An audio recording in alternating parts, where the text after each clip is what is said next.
for Vidya Higher Secondary School. This video is for class 10 biology. In this video, I will continue with the chapter Continuity of Life that I have started with you people. Actually, in the continuity of life, I will do in today's video, that is the sexual reproduction in flowering plants. Okay, so let's start with the sexual reproduction in flowering plants. I have given you an idea about the total structure of the flowering plant, the 4 rows and their functions and the units. Now today we will start with the topic of pollination.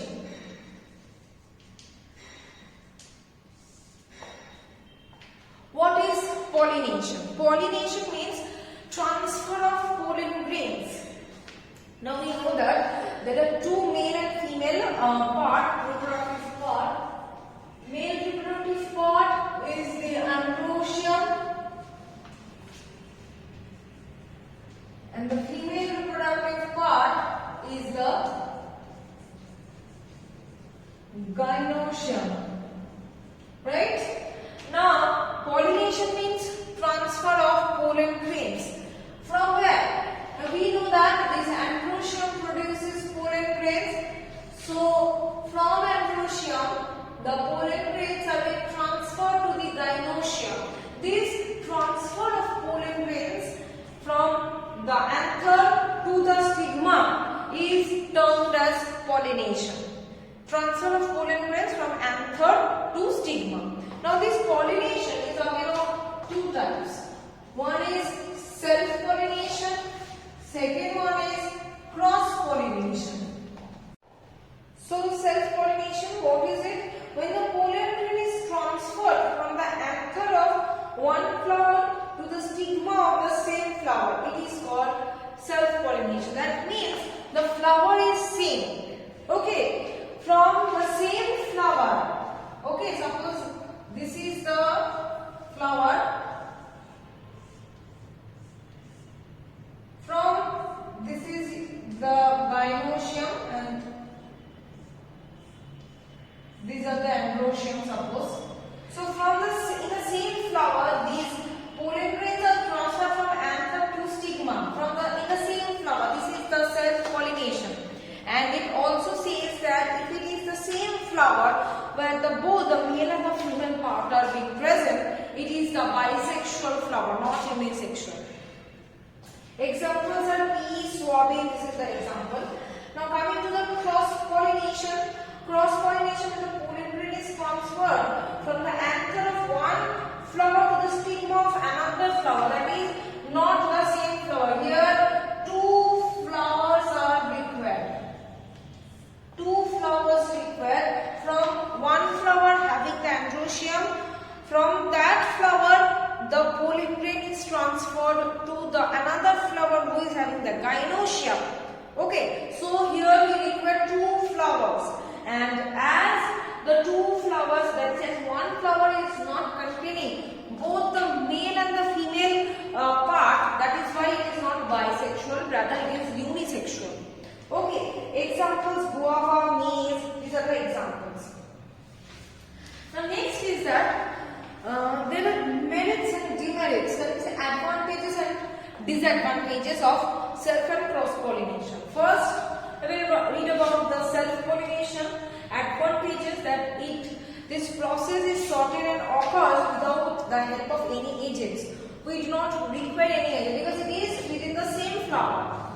Second advantage is that less wastage of pollen grains as it is taking place in the one flower only, so no much pollen grain is wasted. Number 3, it maintains purity of species. How? Because there is no crossing of the pollen grains. The pollen grains are not mixed. Next coming demerits. First is that demerit for self-pollination. The seeds on germination produce weaker progeny due to lack of any variation. Yes, there is no variation as it is taking place in one flower only, so there the variation lacks. Okay, and no chance of development of new characters. As there is no variation, so there is no new characters. Now coming to the cross-pollination. Merits or advantages.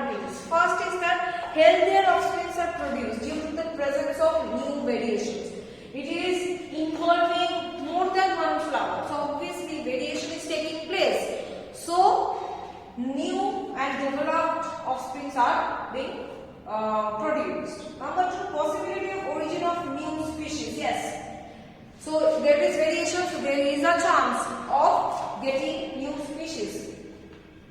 Now coming to the disadvantages, this is not a sure and certain process because during pollination by agents, pollen grains may not drop or stick to stigma. See, it requires outside the flower. More than one flower is involved. So pollen grains needs to be transported from one flower to another flower. So for this reason they require agents. Okay, and it is not a sure process because you cannot guarantee that yes, through the way the pollen grain is going to land on that particular stigma only. No, you cannot guarantee that process.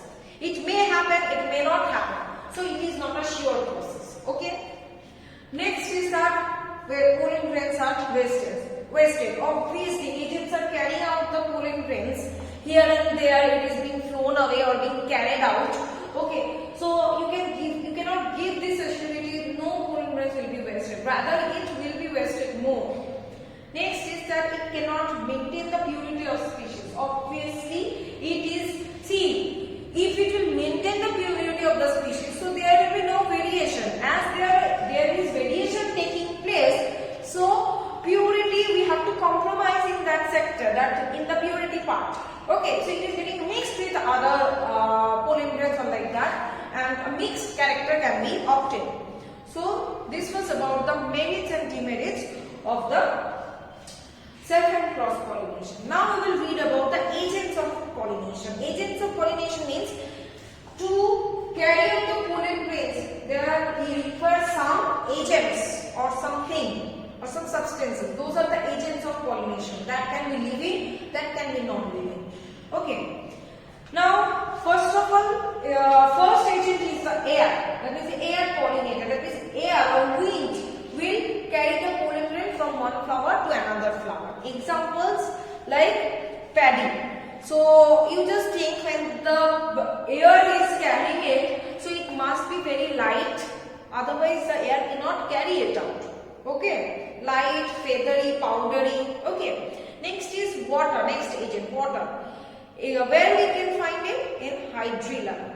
Here also we have to think that water is carrying the pollen grain. That means the pollen grains needs to be very light and it needs to float on water. Otherwise it will not float.